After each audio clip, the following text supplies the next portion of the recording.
भारत के इतिहास में ना कई सारे मोड़ आए हैं, लेकिन कुछ घटनाएं ऐसी होती हैं जो सिर्फ इतिहास नहीं बदलती बल्कि देश की पूरी तकदीर लिख देती हैं।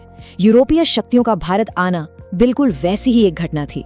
तो ये जानना बहुत दिलचस्प है कि यूरोपियों का भारत आना सिर्फ व्यापार के बारे में नहीं था, इसने तो इतिहास की दिशा ही बदल दी। ये कहानी सिर्फ मसालों की नहीं बल्कि एक बहुत बड़े बदलाव की शुरुआत थी। तो चलिए जरा समझते हैं कि ये सब हुआ कैसे। हर बड़ी कहानी की शुरुआत ना अक्सर एक छोटी सी वजह से होती है, और इस कहानी की जड़ में थी एक बहुत ही मामूली लेकिन उतनी ही जबरदस्त जरूरत, मसाले। जरा 15वीं सदी के यूरोप के बारे में सोचिए, एक ऐसी दुनिया जहां ज्यादातर खाना फीका होता था। ऐसे में भारत से आने वाले मसाले किसी सोने चांदी से कम नहीं थे। मतलब ये सिर्फ खाने में जायका नहीं डालते थे बल्कि अमीरी और स्टेटस का सिंबल थे। लेकिन एक बहुत बड़ी प्रॉब्लम थी, जो जमीनी रास्ता था ना मसालों का, उस पर अरब और तुर्क व्यापारियों का कंट्रोल था। और इसका नतीजा, जब तक मसाले यूरोप पहुंचते उनकी कीमत आसमान छूने लगती थी। तो अब इसका सलूशन क्या था? बस एक ही रास्ता था, एक नया समुद्री रास्ता खोजना, एक ऐसा सीधा रास्ता जो उन्हें भारत के खजाने तक ले जाए और जिस पर उनका पूरा कंट्रोल हो। और जानते हैं, इसी एक खोज की जिद ने इतिहास का अगला पन्ना पलट दिया, और इस पन्ने पर लिखा था पुर्तगालियों का आगमन। वो साल था 1498, जब सब कुछ बदल गया। वास्को डी गामा, एक पुर्तगाली नाविक, आखिरकार समुद्र के रास्ते भारत पहुंचने में कामयाब हो गया। और ये एक ऐसा पल था जिसने दुनिया का नक्शा हमेशा के लिए बदल दिया। वो उतरा कालीकट के तट पर, जिसे आज हम कोझिकोड कहते हैं, और उसका वो एक कदम भारत और यूरोप के बीच एक बिल्कुल नए और कह सकते हैं कि एक बहुत उलझे हुए दौर की शुरुआत थी। देखिए, वास्को डी गामा की इस यात्रा का असर बहुत गहरा और दूर तक होने वाला था। सबसे पहली बात, इसने यूरोप और भारत के बीच पहला डायरेक्ट सी ट्रेड रूट खोल दिया। फिर इसी के दम पर पुर्तगालियों ने गोवा, दमन और द्वीप जैसी जगहों पर अपने मजबूत अड्डे बनाए और भारत में पहले यूरोपियन ट्रेडिंग एम्पायर की नींव डाल दी। अब पुर्तगालियों की ये जबरदस्त कामयाबी भला बाकी यूरोपीय ताकतों से कैसे छिपती?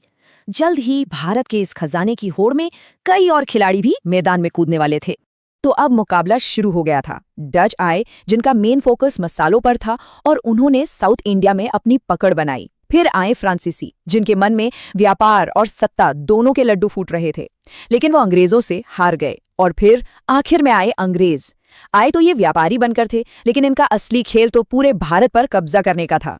और इन सारे खिलाड़ियों में सबसे ताकतवर और कह सकते हैं कि सबसे शातिर साबित हुई इंग्लिश ईस्ट इंडिया कंपनी। बनी तो थी ये 1600 में, और कागजों पर इसका काम सिर्फ व्यापार करना था, लेकिन असल में ये एक ट्रेडिंग कंपनी से कहीं ज्यादा थी। ये एक पॉलिटिकल और मिलिट्री पावर बनने वाली थी। और बस यहीं से कहानी उस मोड़ पर आती है जहां से भारत पर अंग्रेजों का दबदबा शुरू होता है। तो सवाल ये है कि अंग्रेजों ने आखिर भारत पर कब्जा किया कैसे? देखिए, उनकी स्ट्रैटेजी बिल्कुल साफ थी। स्टेप 1, व्यापारी बनकर आओ। स्टेप 2, यहाँ के लोकल राजाओं और नवाबों की आपसी लड़ाई में टांग अड़ाओ। स्टेप 3, प्लासी की लड़ाई जीतो, जो कि एक डिसाइसिव विक्ट्री थी। और बस स्टेप 4, धीरे धीरे पूरे देश पर अपना शिकंजा कस लो। 1757, इस साल को याद रखिए। ये वो साल है जिसने भारत की तकदीर की कहानी को हमेशा के लिए बदल दिया। ये प्लासी की लड़ाई का साल था, और इस एक जीत ने अंग्रेजों के लिए मानो सत्ता के सारे दरवाजे खोल दिए। ये सिर्फ एक लड़ाई की जीत नहीं थी, ये तो भारत की सत्ता के ट्रांसफर की शुरुआत थी। एक ऐसी शुरुआत जिसका अंत गुलामी पर जाकर हुआ। तो यूरोपियों के आने का और फिर अंग्रेजों के राज का भारत पर असर क्या हुआ? इसका जवाब 1-2 लाइनों में नहीं दिया जा सकता। ये बहुत गहरा है। हाँ, ये सच है कि नए ट्रेड रूट्स खुले, लेकिन इसका असर सिर्फ व्यापार तक नहीं रुका। इसका असर भारत की इकोनॉमी पर पड़ा, समाज पर पड़ा, यहाँ की संस्कृति पर पड़ा। सच तो ये है कि इसने भारतीय जिंदगी के हर पहलू पर असर डाला और उसकी पूरी दिशा ही मोड़ दी। तो जो सबसे बड़ी बात हमें समझनी है वो ये है कि यूरोपियों का भारत आना सिर्फ एक ट्रेडिंग इवेंट नहीं था। नहीं, ये भारतीय इतिहास का वो टर्निंग पॉइंट था जिसने देश का मुकद्दर तय कर दिया।